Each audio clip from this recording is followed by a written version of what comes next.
حضرت سلمان علیہ السلام اور ایک پرندے کا واقعہ۔ حضرت سلمان علیہ السلام کے دور میں ایک شخص نے ایک خوبصورت پرندہ خریدا۔ وہ جب چہچہاتا نہایت دل فریب اور خوشی میں وہ شخص بہت مسرور ہوتا۔ گویا اس پرندے کی آواز بہت سریلی اور بہت پیاری تھی۔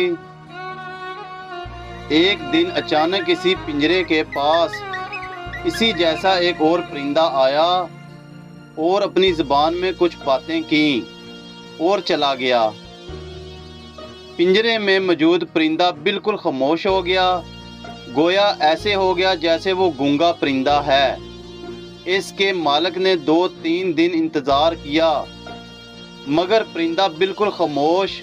وہ شخص حضرت سلمان علیہ السلام کی بارگاہ میں اس پرندے کو پنجرے سمیت لایا اور شکایت کی کہ یہ بہت مہنگا پرندہ خریدا تھا، اس کی آواز مجھے بہت مسرور کرتی تھی، مگر اب نہ جانے کیا ہو گیا ہے کہ یہ بولتا ہی نہیں۔ حضرت سلمان علیہ السلام جو جانور چرند پرند سب کی بولیاں جانتے تھے، انہوں نے اس پرندے سے پوچھا کیا وجہ ہے تم خاموش ہو گئے ہو؟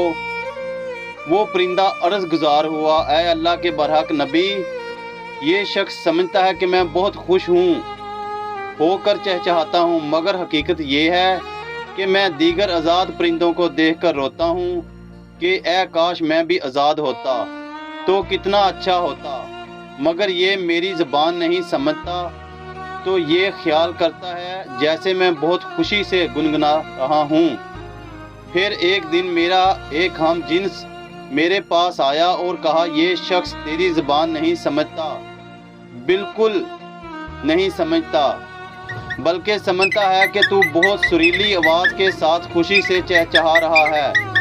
اگر تم اس کی قید سے آزاد ہونا چاہتے ہو تو رونا چھوڑ دو، فریاد کرنا چھوڑ دو، بولنا چھوڑ دو، کیونکہ تمہارے الفاظ اس پر اثر نہیں کرتے، کیونکہ یہ تمہارے درد کو نہیں سمجھ سکتا۔ بس پھر کیا تھا، میں تب سے خاموش ہو کر صبر کر رہا ہوں۔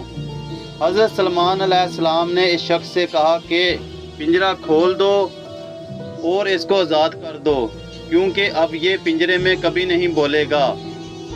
اس آدمی نے کہا اگر اب یہ خاموش رہا تو بلا وجہ اس کو رکھ کر کیا کروں گا، لہذا اس نے حضرت سلمان علیہ السلام کے حکم کی تعمیر کی اور پنجرے کو کھول دیا۔ وہ پرندہ فوراً اڑ کر درخت کی شاخ پر بیٹھا اور اس آدمی کو دیکھ کر کچھ چہچہا کر اڑ گیا۔ اس شخص نے حضرت سلمان علیہ السلام سے عرض کی کہ یہ کیا کہہ رہا ہے؟ حضرت سلمان علیہ السلام نے فرمایا، اس نے کہا اگر تم بھی اپنے غموں اور مصائب سے آزاد ہونا چاہتے ہو تو خاموش ہو جاؤ اور صبر کرو، کسی سے کوئی شکایت مت کرو، تو تمہیں بھی ایک دن سارے غموں سے نجات مل جائے گی۔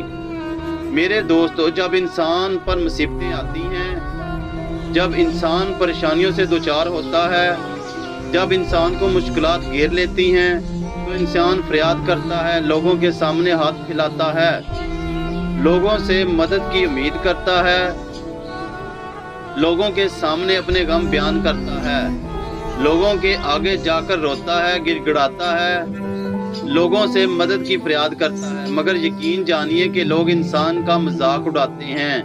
لوگ آپ کے غم میں مبتلا ہونے سے خوش ہوتے ہیں۔ ہمارے معاشرے میں لوگ ایک دوسرے کو گرتا ہوا دیکھ کر بہت خوش ہوتے ہیں، مدد